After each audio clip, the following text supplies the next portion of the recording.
سلام دوستان، در درس نوبتی با شما 3 فرموله رو یک جا با شما میفهمونم. اینها فرموله های سرزناچ یعنی стредное значение، ماکس و مین، ماکسیموم و مینیموم. با زبان انگلیسی average, max and mean.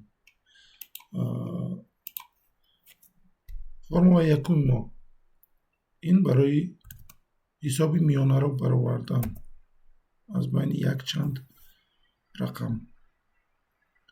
برای این میگذاریم پلوس یا اینکه برابر سرزناچ می نویسیم، تب رو زیر میکنیم. بعد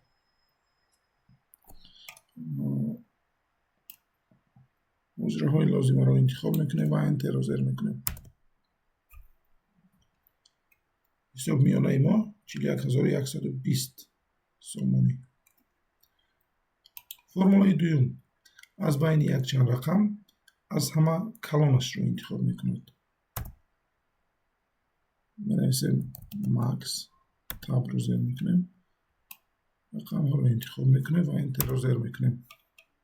از همه کلانش 51300 سومانی. فرموله سوم باشد مینیموم، از همه رقم خرد رو انتخاب میکنید. انتخاب میکنیم،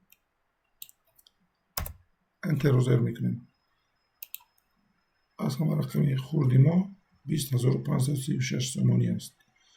اگر درس با شما پسند آمده باشد تکمچه لایک رو زیر کنید، برای رفیقانتون فرستید و ابونه شدن رو فراموش نکنید. در امان خدا.